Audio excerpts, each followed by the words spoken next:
Oh, good stuff. So, I don't know if you remember, you were asking me a question last time, and then I cut short. Yeah,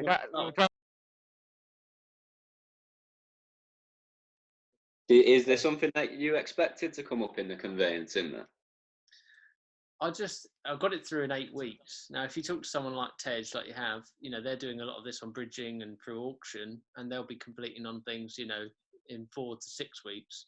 But as a straight up conveyancing, getting something to exchange in 8 weeks is actually quite quick nowadays. Yeah.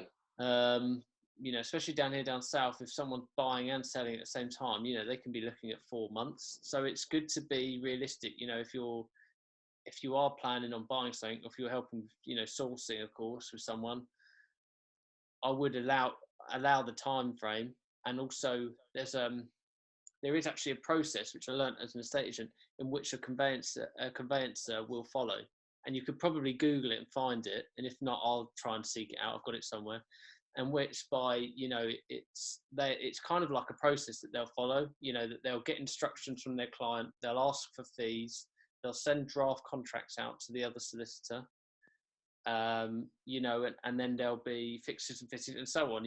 And if you know that process, then that, and you call up a solicitor, and instead of saying, yeah, what's the update? Where are we? They're just gonna fob you off. They're gonna say, yeah, it's fine, don't worry about it. Versus if you say, oh, has a draft contract gone out? Have you got fixture and fittings form back from the owner yet? Have you got this? Then they kind of know you're on their wavelength a bit more, and you can actually have a proper conversation with them. Yeah, they'll like that a lot more, won't they? Yeah, and they're a lot more receptive, and you'll actually get an idea of how much has gone on. Because then if you're 2 weeks into it and the draft contract hasn't gone out, or 3 weeks in, you start to think, okay, shit, okay, now we're 3 weeks behind or 2 weeks behind where we should be. And you're chasing up the right things then, aren't you? And you know that you're keeping up with it as well as they're keeping up with it as well, aren't you? Yeah. Do you reckon, is it always good to have that in like spreadsheets and stuff like that, and then stage each bit, of the process of doing your property, so you know where you're up to and know where they're up to and what the process is? Yeah, I'd say so. Either run a spreadsheet or a checklist, so that then each time, maybe as a spreadsheet, then you can put a date in next to it as well.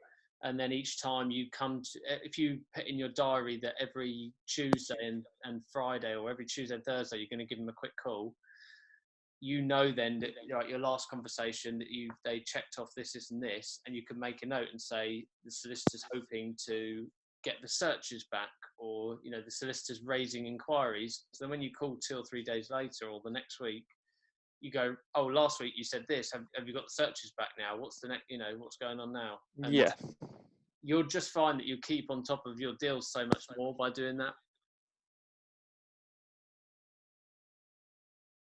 Yeah, no. Sorry, what was you saying about then? You talk about having a different broker in Liverpool than you are now.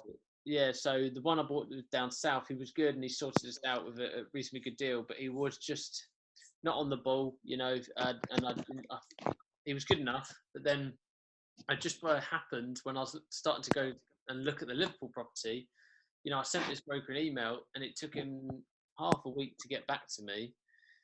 And I just happened, because I know people through the estate agency world, I just happened to talk to a friend of a friend who is a mortgage broker. He's here in Durham, and he was so quick and on the ball. I thought, I don't care, I'm switching, because he just seemed to know what he wanted. In fact, he was the one that made the recommendation. When I came to him and I told him, what I earn, what the deposit is, how much the house is that I'm going for.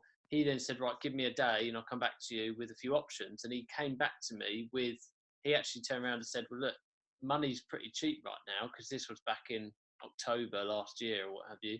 Money's quite cheap. Why don't, instead of putting down 25% deposit, why don't you put down 20%, and, use that extra cash for your next deal, or to do up this deal that you're buying.